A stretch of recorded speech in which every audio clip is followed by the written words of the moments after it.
अस्सलाम वालेकुम व्यूवर्स, उम्मीद है आप सब खैरियत से होंगे। आज की जो मेरी वीडियो है वो टी प्लांट के बारे में है और इस खूबसूरत प्लांट को कॉर्डिलाइन भी कहते हैं और कुछ लोग इसको ड्रेसिना भी कहते हैं।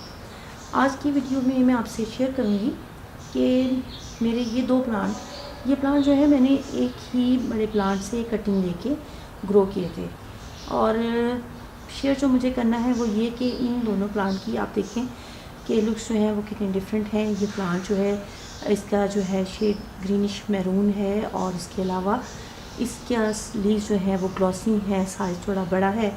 इस प्लांट के लीव्स जो है वो थोड़ा डल है, इसमें शाइन बिल्कुल नहीं है और इसका साइज़ छोटा है।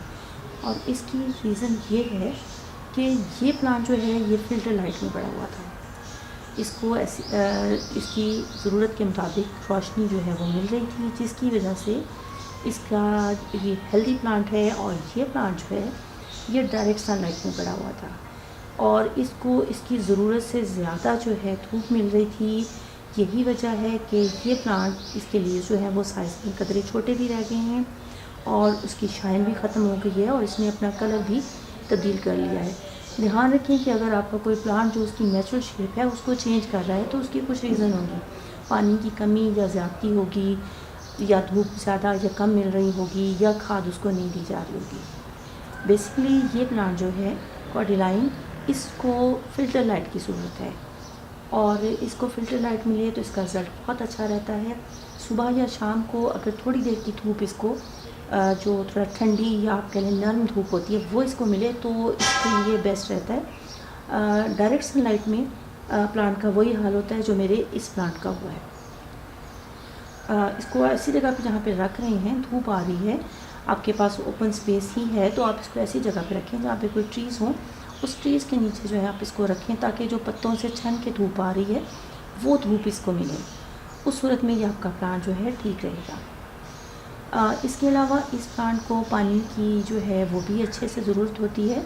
पानी इसको जनरसली दें, अच्छे से पानी दें जब पानी दें और जब इसकी सॉइल जो है उसमें हल्की सी नमी मौजूद हो तो इसको दोबारा आप पानी दें, क्योंकि पानी की कमी जो है अगर होगी और इसकी सॉइल जो है ड्राई होगी तो उस सूरत में ये होगा कि जो इसकी टिप्स हैं वो इस तरीके से ब्राउन होना शुरू हो जाएंगी। ये आप इन टिप्स को हम इस तरीके से रिमूव कर देंगे ताकि प्लांट जो है उसकी शेप भी अच्छे से बने और लीफ हमारा जो है ज़ाया ना हो।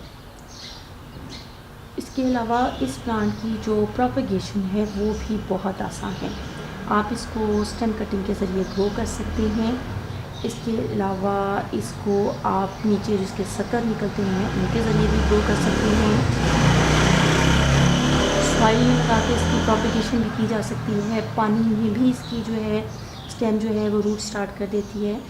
मैं अपनी किसी नेक्स्ट वीडियो में आपसे ज़रूर शेयर करूँगी कि इसकी प्रोपगेशन आप किस तरीके से कर सकते हैं। खाद के बारे में बात करें तो खाद इसको स्प्रिंग सीज़न में दे दें। मैंने इसको एक दफ़ा खाद दे दी है, इसके बाद नेक्स्ट मंथ जो है इसको मैं दोबारा खाद दे दूँगी क्योंकि इसकी अच्छी और हेल्दी ग्रोथ के लिए खाद भी इसके लिए बेहद ज़रूरी है। उम्मीद है वीडियो आपको पसंद आई होगी। आइंदा किसी और वीडियो में आपसे फिर मुलाकात होगी। तब तक के लिए अल्लाह हाफ़िज़।